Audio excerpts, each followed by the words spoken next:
when I was a guitar teacher, and it kind of really didn't matter the epoch, whether it was new wave of British heavy metal, Metallica, Blur, Oasis. It didn't matter. One of the most popular bands was Thin Lizzy. And basically, if you wanted to be a serious guitar player, we talked about kind of intermediate, but if you wanted to be a serious guitar player, the solo you needed to be able to play was the solo to Whiskey in the Jar by Thin Lizzy. That was what you need to be able to play. Now, when I was teaching, I went through all of the basically incarnations of Thin Lizzy, from Eric Bell, Gary Moore, Scott Gorham, Brian Robertson, Midge-Ure. Love Midge-Ure. Midge-Ure is a brilliant guitar player and a brilliant guy. Shout out to Midge. And also Snowy White and John Sykes. So I kind of went through basically all of them. I was a bit of an expert, actually. I say humbly. And but the one guy that all of the Thin Lizzy aficionados had in common, the lowest common denominator, was an adulation for Brian Robertson. He was the guy they all loved, and I mean loved. And guys would say, like, I remember teaching a guy Dancing in the Moonlight, and we got to the solo, and he said, no. He said, not that. He said, what I want is the kind of outro solo that they have. And normally, that was a kind of an amalgam of thirds, because they were great. They were one of the formative bands. Them and Wishbone Ash were the two the two bands that started doing the twin lead, harmonising and twin lead kind of stuff. But Thin Lizzy would do thirds and fourths, so diatonic thirds and also fourths. And so, they would ask, like, a lot of the incidental stuff that Robertson was doing. They wanted that. Also, with regard to Thin Lizzy, when I played with Gavin Hennessy, we also played several songs by Thin Lizzy. We played Jailbreak, Dancing in the Moonlight, Emerald, and Boys Are Back in Town. And basically, when I left that band became Phoenix, and Gavin was singing in that band, the next band, and occasionally I would have to dip with that band, and they were still playing like loads of Thin Lizzy songs, including like, Don't Believe a Word, Cowboy Song, Rosalie. Like, once you can play a cowboy song, you can play Rosalie, or vice versa. They've got a similar part. So we would do that.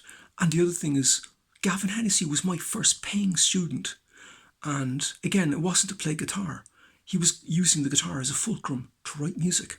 And one of the first songs we studied was Boys Are Back in Town, because the arrangement of chords, you can kind of study theory from it, and also kind of major to minor modulations and four-part harmony and stuff like that. Next thing that's incredibly intriguing is that I played with Mr. Mark Nauseef, one of the best drummers in the world, and Mr. Mark Nauseef actually played with Thin Lizzy. Brian Downey was on a hiatus, or was gone, or they didn't know what was going on, and Mark Nauseef came in and played with Thin Lizzy. Mark Nauseef played with them in Sydney, in the Sydney Opera House, to 100,000 people, more than Led Zeppelin. Led Zeppelin's maximum audience was 70,000. Thin Lizzy played to 100,000 plus in Sydney Opera House, and Mark Nauseef played on that. Mark Nauseef is an excellent drummer. An excellent guitar player called David Thorne had Mark Nauseef on several of his albums. Mark is amazing, and he was in Thin Lizzy, so that's quite a thing.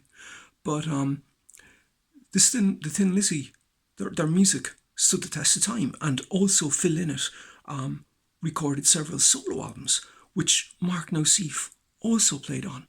And not only did he play on them, he had a hand in production on those albums too. And like, he's a bit of a genius.